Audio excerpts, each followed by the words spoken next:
Officer Don with Commonwealth Attorney Ray Larson. Ray, how you been?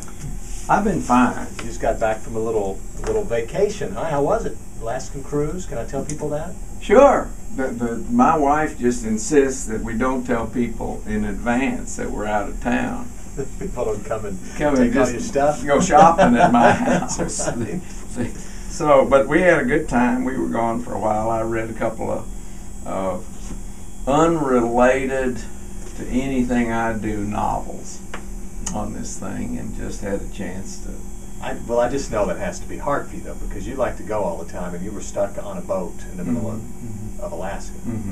So, it wasn't in the middle of Alaska. It was on the coast. Yeah, the boat wasn't in the middle of Alaska. Yeah, I understand. What day did you go nuts? Was it day 3, day 4?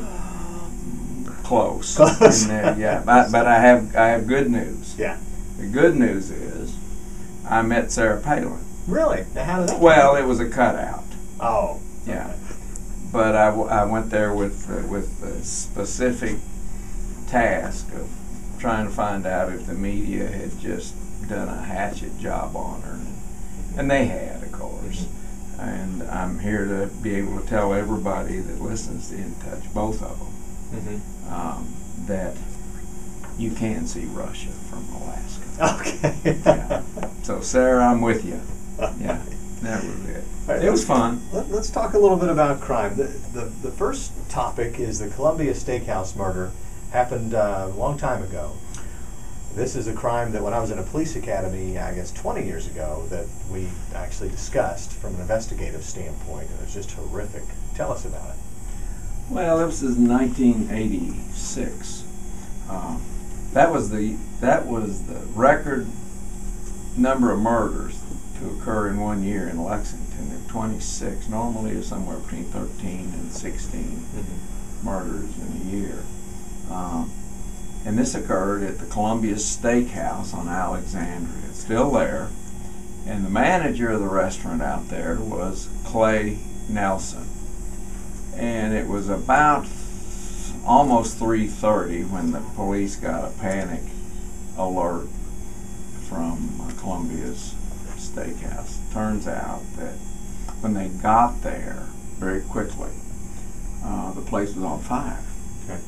And they went in and they pulled out Clay Nelson's body from the steakhouse. He was near the cooler. Okay. And what had happened, Clarence Jones was an employee, and he and his roommate made the decision that they were going to rob the Columbia Steakhouse, and they had to get there before the money was dropped into the safe, because they, as a floor safe. So they knew this because they worked there. One of them there, yeah. And so when the police got there, and then the fire was put out, they discovered something that's really kind of haunting. They found in the cooler, Clay Nelson had taken his necktie off, and he kind of put himself in the cooler and tried desperately to use that to keep them from getting to him, because obviously he knew he was going to be murdered if they got to him, because he knew Clarence Jones, you see. And so that was a losing battle. They got to him, and they stabbed him 51 times and left him there to bleed to death.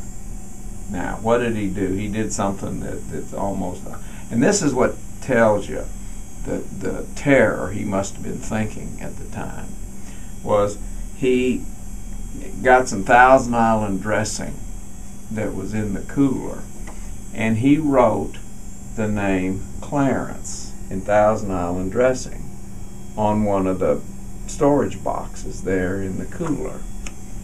So the police knew that Clarence, somebody named Clarence, was part of the deal. Well, the police had come upon this thing very, very quickly, and within 30 minutes they had these guys. Really? Yeah, because they got there just as they were leaving the scene. You see, somebody was in the vicinity when they got the panic alert, and so they followed them, and then these guys both ran. And this was a time when a new sentence was enacted by the legislature prior to the 1985 or 6, whenever that law was enacted. A life sentence was the maximum for a non-aggravated murder. And the eligibility for parole was 12 years. On a life sentence. Yeah. And so they said, well, we're going to hammer these real bad guys, and we're going to say it's life without parole for 25 years. We'll show them. And so that's what happened, and that's the reason we've had, like the Turpin and Tina Powell and these kind of things. Well, these guys got life without parole sentences for 25 years. Now, we sought the death penalty, and this was, in my opinion, a clear death penalty case. Clear. Because of all of the evidence about which I've just told you. So what happens is they came up with what is a clever defense, and one of them, Clarence Jones, for example, says, yeah, I was there, but Eric did it. Mm-hmm. Eric killed him. Mm-hmm. And Eric says, no, I was there, but Clarence killed him. You see? Now juries are, it's the burden of proof on the prosecution is always beyond a reasonable doubt when you try a case. But when you're seeking the death penalty, juries are not interested in sentencing someone to death unless they're absolutely certain. And that's what it should be. Mm-hmm. So they didn't know who was the stabber and who wasn't, so they gave him the next worst penalty. And so up we come to go to the parole board. And this past week or so, we went to the parole board as the victims, and the sister of Clay Nelson was there, and his niece was there, because the mother has died and the father, his heart couldn't stand coming in. Mm-hmm. All he does is sit and cry about it. Never been the same. Nobody's in that family's ever been the same. Of course, you got these Clarence and Eric just in prison, breathing and begging and asking the parole board for relief. The murderers still have hope that they're going to get out someday. That's right. They've got something to live for. Mm-hmm. So we went and they talked. The sister and the niece talked, and then the Judge Bill Jennings used to be a circuit judge, a retired circuit judge, like all you retirees, and he talked to him because he's very good friends with Clay Nelson, and Fran Root, you'll remember, Sergeant Fran Root was head of the homicide unit at the time, spoke, and then I spoke. Spoke at the parole hearing. At the victims part of the parole hearing. So you have a retired judge, you have a retired police officer that was involved. And you got me that refuses to retire. And these guys were willing to show up and go before the parole board to convince him to please keep these murderers in jail. Yeah, why don't you just keep this guy in for the sentence the jury gave him, which is a life sentence, you see? And what they did was they said, no, we're going to make him serve 60 more months, you see? So basically what they've done, Officer Don, is reduced a life sentence that was given by a jury to 30 years.